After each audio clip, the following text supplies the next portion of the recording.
Welcome back to my YouTube channel. ನಾನು ನಿಮ್ಮ ಸುಷ್ಮಾ ಮಾತಾಡ್ತಾ ಇರೋದು. ಇವತ್ತಿನ ಟಾಪಿಕ್ ಬಂದು ನಿಮ್ಮ ಪರ್ಸನ್ಸ್ ಕರೆಂಟ್ ಎನರ್ಜೀಸ್, ಅವರ ಥಾಟ್ಸ್, ಅವರ ಫೀಲಿಂಗ್ಸ್ ಏನಾಗಿದೆ ಅಂತ ಅಂದ್ಬಿಟ್ಟು ಚೆಕ್ ಮಾಡೋಣ.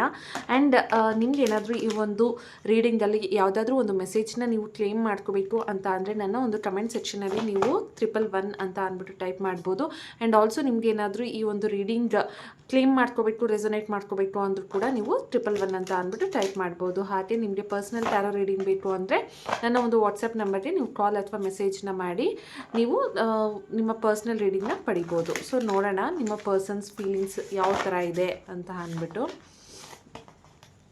ಓಕೆ, ನಾನು ಕಾರ್ಡ್ ಶಫಲ್ ಮಾಡಬೇಕಾದ್ರೆ ನೀವು ನಿಮ್ಮ ಪರ್ಸನ್ನ ನೆನಪಿಸ್ಕೊಳ್ತಾ ಇರಿ, ಸೊ ದಟ್ ನನಗೆ ಕಾರ್ಡ್ ಶಫಲ್ ಮಾಡೋದು ಈಸಿ ಆಗುತ್ತೆ.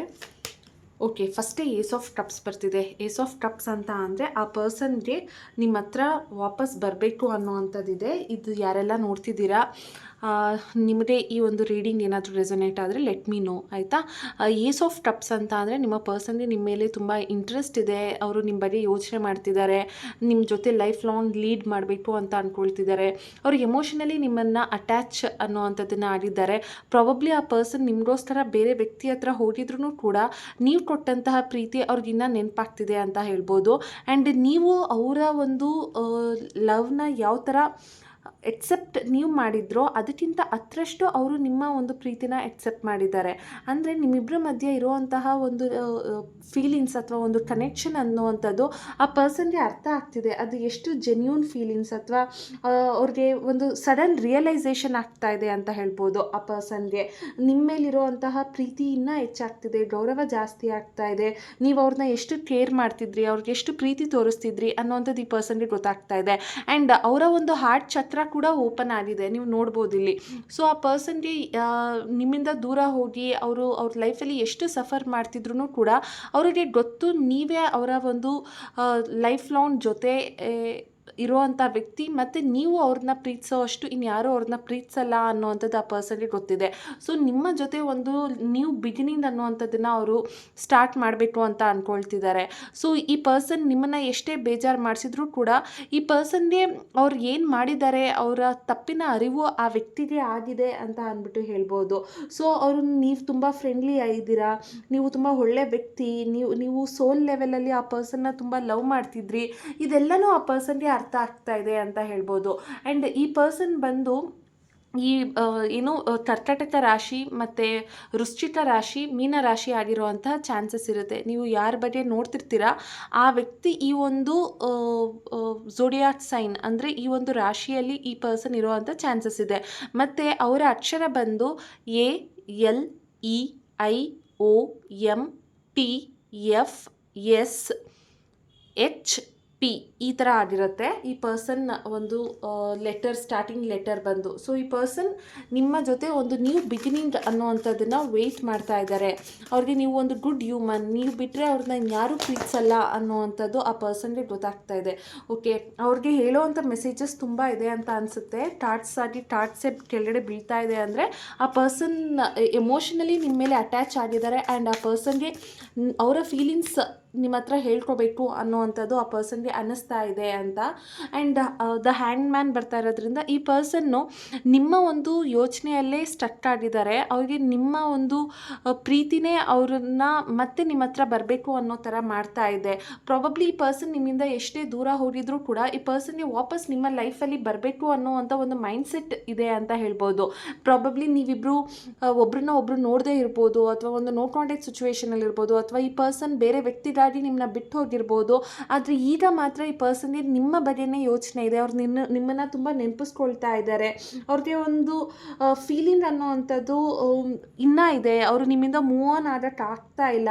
ಇದು ನಿಮ್ಮ ಎಕ್ಸ್ ಅಥವಾ ನಿಮ್ಮ ಪಾಸ್ಟ್ ಪರ್ಸನ್ ನಿಮ್ಮಿಂದ ಅವ್ರು ಮೂವ್ ಆನ್ ಆಗೋದಕ್ಕೆ ಆಗ್ತಿಲ್ಲ. ಅವ್ರಿಗೆ ಅನ್ನಿಸ್ತಾ ಇದೆ ಈ ಒಂದು ಸಪ್ರೇಷನ್ ಅವ್ರಿಗೆ ಏನು ಖುಷಿ ಕೊಡ್ತಾ ಇಲ್ಲ. ನೀವು ತುಂಬ ಒಳ್ಳೆ ವ್ಯಕ್ತಿ, ನಿಮ್ಮನ್ನು ಬಿಡಬಾರ್ದು, ನೀವು ಅವ್ರ ಜೊತೆಯಲ್ಲಿ ಇರಬೇಕು, ಅಥವಾ ಅವ್ರು ನಿಮ್ಮ ಜೊತೆಯಲ್ಲಿ ಇರಬೇಕು, ನೀವು ಅವ್ರಿಗೆ ಎಷ್ಟೆಲ್ಲ ಸಹಾಯ ಮಾಡಿದ್ದೀರಾ, ನಿಮ್ಮ ಒಂದು ಬ್ಯಾಡ್ ಸೈಡನ್ನು ಅವರು ಬಿಟ್ಟು ನಿಮ್ಮ ಒಂದು ಗುಡ್ ಕ್ಯಾರೆಕ್ಟರ್ ಅಥವಾ good side of the human side ಅವರು ನಿಮ್ಮನ್ನು ನೋಡ್ತಾ ಇದ್ದಾರೆ. ಅಂದರೆ ಈ ಪರ್ಸನ್ ನಿಮ್ಮನ್ನು ದೂರ ಮಾಡ್ಕೊಂಡಿದ್ರು ಕೂಡ ಅವ್ರಿಗೆ ನಿಮ್ಮ ಮೇಲಿರುವಂಥ ಒಂದು ಫೀಲಿಂಗ್ಸ್ ಮಾತ್ರ ಇನ್ನೂ ಚೇಂಜ್ ಆಗಿಲ್ಲ. ಅಗೇನ್ 9 ಆಫ್ ಕಪ್ಸ್ ಅಂತ ಅಂದರೆ ಈ ಪರ್ಸನ್ ಅನಿಸುತ್ತೆ ಕಾಯ ವಾಚ ಮನಸ ನೀವೇ ಆ ಪರ್ಸನ್ಗೆ ರೈಟ್ ಪರ್ಸನ್. ನೀವು ಅವ್ರ ಲೈಫಲ್ಲಿದ್ದರೆ ಅವರು ಖುಷಿ ಸಂತೋಷ ನೆಮ್ಮದಿಯಾಗಿರ್ತಾರೆ, ಅವ್ರ ಜೀವನ ಚೆನ್ನಾಗಿರುತ್ತೆ, ಅವರು ಎಮೋಷನಲಿ ಮೆಂಟಲಿ ಅವರು ಸ್ಯಾಟಿಸ್ಫೈಡ್ ಆಗಿರ್ತಾರೆ. ನಿಮ್ಮ ಜೊತೆ ಇದ್ದರೆ ಅವರು ನೆಮ್ಮದಿಯಾಗಿರ್ತಾರೆ. ನೀವು ಅವ್ರಿಗೋಸ್ಕರ ಏನು ಬೇಕಾದರೂ ಮಾಡ್ತೀರಾ, ನಿಮ್ಮ ಒಂದು ಪ್ರೀತಿ ಅವ್ರಿಗೆ ಸಾಕು ಅನ್ನೋವಂಥ ಒಂದು ರಿಯಲೈಸೇಷನ್ ಈ ಪರ್ಸನ್ಗೆ ಆಗ್ತಾ ಇದೆ ಅಂತ ಹೇಳ್ಬೋದು. That person is feeling like ಇನ್ನೂ ನಿಮ್ಮ ಬಗ್ಗೆ ಯೋಚನೆ ಮಾಡ್ತಿದ್ದಾರೆ, ನೆನಪಿಸ್ಕೊಳ್ತಿದ್ದಾರೆ. ಅವ್ರಿಗೆ ನಿಮ್ಮ ಜೊತೆ ಒಂದು ನ್ಯೂ ಬಿಗಿನಿಂಗ್ ಅನ್ನೋವಂಥದ್ದು ಬೇಕಾಗಿದೆ. ನೀವು ಅವರ ಲೈಫ್ಗೆ ಒಂದು ರೈಟ್ ಪರ್ಸನ್, ರೈಟ್ ಚಾಯ್ಸ್ ಅಂತ ಅಂದ್ಬಿಟ್ಟು ಈ ಪರ್ಸನ್ ಫೀಲ್ ಮಾಡ್ತಿದ್ದಾರೆ. ಆ್ಯಂಡ್ 2 ಆಫ್ ಪೆಂಟಿಕಲ್ಸ್ ಅಂತ ಅಂದರೆ ಅವರು 2 ವ್ಯಕ್ತಿಗಳ ಮಧ್ಯ ಅಥವಾ 2 ಸಂದರ್ಭಗಳ ಮಧ್ಯ ಈ ಪರ್ಸನ್ ಸಿಗಾಕೊಂಡಿರ್ಬೋದು. ಅದೆರಡನ್ನು ಬ್ಯಾಲೆನ್ಸ್ ಮಾಡೋದಕ್ಕೆ ಅವರು ಯೋಚನೆ ಮಾಡ್ತಿರ್ಬೋದು. ಅಂದರೆ ಈ ಪರ್ಸನ್ ಏನಾದರೂ ಇವರ ಜೀವನದಲ್ಲಿ ಯಾವುದೋ ಬೇರೆ ವ್ಯಕ್ತಿ ಬಂದು ಅವರು ನಿಮ್ಮನ್ನ ಬಿಟ್ಟು ಹೋಗಿದ್ರು ಕೂಡ ಆ ಪರ್ಸನ್ನು ಬ್ಯಾಲೆನ್ಸ್ ಮಾಡ್ತಾ ನಿಮ್ಮನ್ನು ಬ್ಯಾಲೆನ್ಸ್ ಮಾಡೋಕ್ಕಾಗುತ್ತಾ ಅಂತಲೂ ಯೋಚನೆ ಮಾಡ್ತಿದ್ದಾರೆ. ಅಥವಾ ನೀವು ರೈಟಾ ಅವ್ರು ರೈಟಾ ಅಂತ ಯೋಚನೆ ಮಾಡ್ತಿದ್ದಾರೆ. ಅಂದರೆ ಈ ಪರ್ಸನ್ಗೆ ಒಂದು ಅರ್ಥ ಆಗ್ತಾ ಇದೆ, ನೀವು ಅವರ ಲೈಫಲ್ಲಿ ಎಷ್ಟು ಇಂಪಾರ್ಟೆಂಟ್ ಪರ್ಸನ್, ನೀವಿಲ್ಲ ಅಂದರೆ ಅವ್ರ ಲೈಫ್ ಏನಾಗುತ್ತೆ, ನಿಮ್ಮ ಒಂದು ಜೀವನದಲ್ಲಿ ಈ ಪರ್ಸನ್ ಎಷ್ಟು ಇಂಪಾರ್ಟೆಂಟೋ ಅದೇ ಥರ ಆ ಪರ್ಸನ್ ಲೈಫಲ್ಲೂ ಕೂಡ ನೀವು ಅಷ್ಟೇ ಇಂಪಾರ್ಟೆಂಟ್ ಅನ್ನೋವಂಥದ್ದು ಈ ಪರ್ಸನ್ ತಿಳ್ಕೊಳ್ತಾ ಇದ್ದಾರೆ.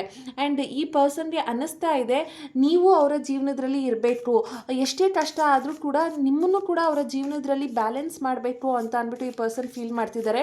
ಇವರು ಕರ್ಕಾಟಕ ರಾಶಿ ಆಗಿರೋ ಚಾನ್ಸಸ್ ಇದೆ, ಮತ್ತು ಮೀನ ರಾಶಿ. ಮತ್ತು ಈ ಪರ್ಸನ್ ಬಂದು ತುಂಬ ಅಟ್ರ್ಯಾಕ್ಟಿವ್ ಆಗಿರ್ತಾರೆ, ನೋಡೋದಕ್ಕೆ ತುಂಬ ಚೆನ್ನಾಗಿರ್ತಾರೆ. ಆ್ಯಂಡ್ ಈ ಪರ್ಸನ್ನು ಸ್ವಲ್ಪ ಮನಿ ಮೈಂಡೆಡ್ ಆಗಿರ್ತಾರೆ. ನೀವು ಯಾರಾದರೂ ನೋಡ್ತಿದ್ರೆ ಈ ಪರ್ಸನ್ನು ನಿಮ್ಮಿಂದ ದೂರ ಹೋಗೋಕ್ಕಿಂತ ಮುಂಚೆ ಇವರು ಅವರ ಕೆರಿಯರಲ್ಲಿ ಬ್ಯುಸಿ ಆಗುವಂಥದ್ದು, ಅಥವಾ ಅವರು ಹಣಕಾಸಿನಲ್ಲಿ ಬ್ಯುಸಿ ಆಗುವಂಥದ್ದು, ಅಥವಾ ಅವ್ರಿಗೆ ಯಾವ ಡೆಸಿಷನ್ ಮಾಡೋ ಶಕ್ತಿನೂ ಆ ಪರ್ಸನ್ಗೆ ಇರಲ್ಲ. ಅವ್ರಿಗೆ ಯಾರಾದರೂ ಸ್ವಲ್ಪ ಹೆಲ್ಪ್ ಮಾಡಿದರೆ ಆ ಒಂದು ಕಡೆ ಈ ಪರ್ಸನ್ ವಾಲೋ ಅಂಥ ವ್ಯಕ್ತಿ ಆಗಿದ್ದರೆ ಈ ಒಂದು ರೀಡಿಂಗ್ ಅವ್ರಿಗೂ ಕೂಡ ಅಂತ ಹೇಳ್ಬೋದು. ಆ್ಯಂಡ್ ಅವರು ಯಾವಾಗಲೂ ಈ ಥರ ಈ ಜಾಕೆಟ್ನ ಹಾಕ್ಕೊಳ್ಳೋದಕ್ಕೆ ಇಷ್ಟಪಡ್ತಿರ್ತಾರೆ, ಯಾವಾಗಲೂ ಕ್ಲೋಸ್ಡ್ ಸ್ವೆಟರ್ಸ್ ಥರ ಅಥವಾ ಫುಲ್ ಆರ್ಮ್ ಡ್ರೆಸ್ ಥರ ಈ ಥರ ಇರುತ್ತೆ. ಆ್ಯಂಡ್ ಅವರ ಹೇರ್ ಸ್ವಲ್ಪ ಸಿಲ್ಕಿ ಹೇರ್ ಇರುತ್ತೆ, ಸ್ಟ್ರೈಟ್ ಹೇರ್ ಇರ್ಬೋದು. ಈ ಪರ್ಸನ್ ನೀವು ನೋಡ್ತಿರೋ ಪರ್ಸನ್ ಅಥವಾ ನಾನು ಹೇಳ್ತಿರೋ ಪರ್ಸನ್ ಒಂದೇ ಆಗಿರೋ ಅಂಥ ಚಾನ್ಸಸ್ ಇರುತ್ತೆ, ಈ ಒಂದು ಕ್ಯಾರೆಕ್ಟರಿಸ್ಟಿಕ್ಸ್ ಅಥವಾ ಈ ಒಂದು ಡ್ರೆಸ್ಸಿಂಗ್ ಸೆನ್ಸ್ ಅವ್ರದ್ದಾಗಿದ್ದರೆ. Okay, so king of sword ಅಂತ ಅಂದರೆ ಸ್ವಲ್ಪ ಕೋಪಿಷ್ಠರು ಇರ್ತಾರೆ. ಅಂದರೆ ಅವ್ರು ಹೇಳಿದ್ದೇ ಕರೆಕ್ಟು, ಅವ್ರು ಮಾಡ್ತಿರೋದೇ ಕರೆಕ್ಟು, ಅವರು ನೆಡ್ಸ್ಕೊಳ್ತಾ ಇರೋ ರೀತಿಯೇ ಕರೆಕ್ಟು. ಆಮೇಲೆ ಅವರು ನೀವೇನಾದರೂ ಅವ್ರನ್ನ ಅಪ್ರೋಚ್ ಮಾಡಿದ್ರೆ ನೀವು ಯಾರು ಅಂತಲೇ ಗೊತ್ತಿಲ್ಲ ಅಂತ ಏನೋ ತುಂಬ ನೇರವಾಗಿ ಮಾತಾಡೋ ಥರ, ಅಂದರೆ ಅವರ ಬಿಹೇವಿಯರ್ ಸ್ವಲ್ಪ ನಿಮಗೆ ಹರ್ಟ್ ಆಗೋ ಥರ ಈ ಪರ್ಸನ್ ಬಿಹೇವ್ ಮಾಡ್ತಿರ್ತಾರೆ. ಈ ಪರ್ಸನ್ ಸ್ವಲ್ಪ ಈಗೋಯಿಸ್ಟಿಕ್ ಆ್ಯಟಿಟ್ಯೂಡ್ ಅನ್ನೋವಂಥದ್ದು ಈ ಪರ್ಸನ್ಗೆ ಇರುತ್ತೆ. ಆದರೆ ಎಷ್ಟೇ ಅವರು ಮೇಲ್ನೋಟಕ್ಕೆ ಅವರು ರಫ್ ಆಗಿ ಕಾಣಿಸ್ತಿದ್ರು, ಅವ್ರಿಗೆ ಏನೇ ಪ್ರಾಬ್ಲಮ್ ಇದ್ರೂ ಕೂಡ ಈ ಪರ್ಸನ್ಗೆ ನೀವೇನು ಅಂತ ಗೊತ್ತು. ನಿಮ್ಮ ಲೈಫಲ್ಲಿ ಅವರು ಒಂದು ಲಕ್ಕಿ ಚಾಮ್ ಅನ್ನೋದು ಅವ್ರಿಗೆ ಗೊತ್ತು. ಅಂದರೆ ನೀವು ಅವ್ರಿಗೆ ಎಷ್ಟೊಂದು ಸಹಾಯ ಮಾಡಿರ್ಬೋದು, ಅವ್ರ ಕಷ್ಟದಲ್ಲಿದ್ದಾಗ ನೀವು ಹೆಲ್ಪ್ ಮಾಡಿರ್ಬೋದು, ಅದೆಲ್ಲ ಈ ಪರ್ಸನ್ಗೆ ಅರ್ಥ ಆಗ್ತಾ ಇದೆ. ಅವ್ರಿಗೆ ಒಂದು ರಿಯಲೈಸೇಷನ್ ಅನ್ನೋವಂಥದ್ದು ಆಗ್ತಾ ಇದೆ, ಅವ್ರಿಗೆ ನೀವೇನು ಅನ್ನೋವಂಥದ್ದು ಅರ್ಥ ಆಗ್ತಿದೆ. ಸೊ ಸಡನ್ನಾಗಿ ಆ ಪರ್ಸನ್ಗೆ ಒಂದು ರಿಯಲೈಸೇಷನ್ ಆಗಿ ನಿಮ್ಮ ಮೇಲೆ ರೆಸ್ಪೆಕ್ಟ್ ಅನ್ನೋವಂಥದ್ದು ಹೆಚ್ಚಾಗ್ತಾ ಇದೆ ಅಂತ ಹೇಳ್ಬೋದು. ಆ್ಯಂಡ್ ನೋಡೋಣ ಈ ಒಂದು ಯುಗಾದಿಗೆ ಶಿವನಿಂದ ಏನು ಮೆಸೇಜ್ ಬರ್ತಾ ಇದೆ ಅಂತ ನೋಡೋಣ. Reciting home is only way to remove all obstacles. Okay, so ಇಲ್ಲಿ ಏನು ಮೆಸೇಜ್ ಬರ್ತಾ ಇದೆ ಅಂದರೆ ನಿಮ್ಮ ಒಂದು ಪ್ರಾಬ್ಲಮ್ ಏನಾದರೂ ದೂರ ಆಗಬೇಕು ಅಂತ ಅಂದರೆ ನೀವು ಓಂ ಅನ್ನೋವಂಥ ಒಂದು ಜಪಾನ ಮಾಡಬೇಕಾಗತ್ತೆ. ನೀವು ಯಾವಾಗಲೂ ಶಿವನಿಗೆ ಆರಾಧನೆ ಮಾಡಬೇಕಾಗತ್ತೆ. ನಿಮ್ಮ ಒಂದು ಪ್ರಾಬ್ಲಮಿಂದ ನೀವು ಆದಷ್ಟು ಬೇಗ ದೂರ ಹೋಗಬೇಕು ಅಂತ ಅಂದರೆ, ಈ ಪರ್ಸನ್ ನಿಮಗೆ ಸಿಗಬೇಕು ಅಂತ ಅಂದರೆ ಆದಷ್ಟು ದೇವರ ಕಾರ್ಯದಲ್ಲಿ ನಿಮ್ಮನ್ನು ನೀವು ತೊಡಗಿಸ್ಕೊಳ್ಳಿ. ಮತ್ತು ಓಂ ಅನ್ನೋವಂಥ ಒಂದು ಬೀಜ ಮಂತ್ರನ ಚಾಂಟ್ ಮಾಡಿ ಅಂತ ಹೇಳ್ತೀನಿ. ಆ್ಯಂಡ್ ಆಲ್ಸೋ ಹೋಲ್ಡ್ ಆನ್, ಅಂದರೆ ಮೂವ್ ಆನ್ ಆಗಬೇಡ, ಹೋಲ್ಡ್ ಆನ್, ವೆಯ್ಟ್ ಮಾಡು. ಈ ಪರ್ಸನ್ ನಿನ್ನ ಲೈಫಲ್ಲಿ ಬರ್ತಾರೆ. ನೀನು ನನಗೋಸ್ಕರ ನೀನು ಜಪ ಮಾಡ್ತಾ ಇದ್ದರೆ, ನೀನು ಮ್ಯಾನಿಫೆಸ್ಟ್ ಮಾಡ್ತಾ ಇದ್ದರೆ, ನೀನು ನಿನ್ನ ವ್ಯಕ್ತಿಗಾಗಿ ಎಫರ್ಟ್ಸ್ ಹಾಕ್ತಾ ಇದ್ದರೆ ಹೋಲ್ಡ್ ಆನ್, ವೆಯ್ಟ್ ಮಾಡು.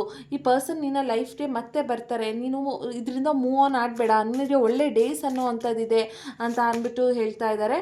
Miracles are approaching. Okay, miracles ಅಂತ ಅಂದರೆ ನೀವೇನಾದರೂ ಮ್ಯಾನಿಫೆಸ್ಟೇಷನ್ ಮಾಡ್ತಿರ್ಬೋದು, ಅಥವಾ ನೀವು ಆ ಪರ್ಸನ್ಗೋಸ್ಕರ ಪ್ರತಿದಿನ ರೀತಿನ ಕೇಳ್ಕೊಳ್ತಾ ಇರ್ಬೋದು, ಅಥವಾ ಪರ್ಸನ್ ನಿಮ್ಮ ಲೈಫಲ್ಲಿ ಬರಬೇಕು ಅಂತ ನೀವೆಲ್ಲ ಏನೆಲ್ಲ ಮಿರಾಕಲ್ಸ್ ಅಂದರೆ ಏನೆಲ್ಲ ಒಂದು ಮ್ಯಾನಿಫೆಸ್ಟೇಷನ್ಸ್ ಮಾಡ್ತಿರ್ಬೋದು ಅದೆಲ್ಲನೂ ವರ್ಕ್ ಆಗುತ್ತೆ. ಸೊ ನಿಮ್ಮ ಲೈಫಲ್ಲಿ ಒಂದು ಜಾದೂ ಥರ ಆ ವ್ಯಕ್ತಿ ಸಡನ್ನಾಗಿ ನಿಮ್ಮ ಲೈಫ್ಗೆ ಅಪ್ರೋಚ್ ಆಗುವಂಥ ಚಾನ್ಸಸ್ ಇದೆ. ಸೊ ನೀವು ಮಿರಾಕಲ್ಸ್ನ ನಂಬಿದ್ರೆ ಡೆಫಿನೆಟ್ಲಿ ಈ ಪರ್ಸನ್ ನಿಮ್ಮ ಲೈಫಲ್ಲಿ ಬರ್ತಾರೆ. So hold on, move on ಆಗಬೇಡಿ ಅಂತ ಅಂದ್ಬಿಟ್ಟು ಹೇಳ್ತಿದ್ದಾರೆ. Surrender to the divine.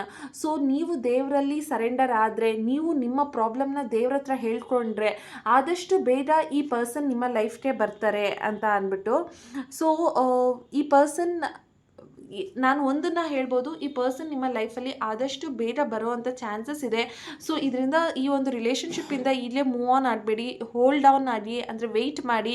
ನಿಮ್ಮ ಪರ್ಸನ್ ನಿಮ್ಮ ಬಗ್ಗೆ ಯೋಚನೆ ಮಾಡ್ತಿದ್ದಾರೆ, ಅವ್ರಿಗೆ ಒಂದು ನ್ಯೂ ಬಿಗಿನಿಂಗ್ ಅನ್ನುವಂಥದ್ದು ಬೇಕಾಗಿದೆ. ಆ್ಯಂಡ್ ಶಿವ ಕೂಡ ಹೇಳ್ತಾ ಇದ್ದಾರೆ ಲೈಕ್ ಮಿರಾಕಲ್ಸ್ ಅನ್ನುವಂಥದ್ದು ನಿಮ್ಮ ಲೈಫಲ್ಲಿ ನಡೆಯುತ್ತೆ. ಸೊ ವೆಯ್ಟ್ ಮಾಡು, ರೈಟ್ ನಾವು ಹೋಲ್ಡ್ ಆನ್, ಯಾವುದರಿಂದನೂ ಮೂವ್ ಆನ್ ಆಗಬೇಡ, ಈ ಪರ್ಸನ್ ನಿನ್ನ ಲೈಫಲ್ಲಿ ಬರ್ತಾರೆ ಅಂತ ಅಂದ್ಬಿಟ್ಟು ಹೇಳ್ತಿದ್ದಾರೆ. ಸೊ ಇದಾಗಿತ್ತು ಇವತ್ತಿನ ಒಂದು ರೀಡಿಂಗ್.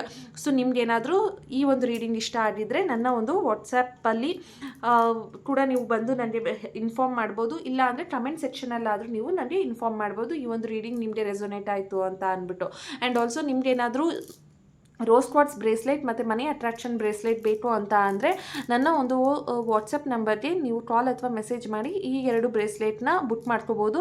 ಈ ಒಂದು ರೋಸ್ ಕ್ವಾರ್ಟ್ಸ್ ಬ್ರೇಸ್ಲೆಟ್ ಬಂದು ಪ್ರೀತಿ ಮತ್ತು ನಿಮ್ಮ ಒಂದು ರಿಲೇಷನ್ಶಿಪ್ಪಲ್ಲಿ ಪ್ರಾಬ್ಲಮ್ ಏನಾದರೂ ಇದ್ದರೆ ಅದನ್ನು ರಿಸಾಲ್ವ್ ಮಾಡೋದಕ್ಕೆ ಈ ಒಂದು ರೋಸ್ ಕ್ವಾರ್ಟ್ಸ್ ಹೆಲ್ಪ್ ಮಾಡುತ್ತೆ.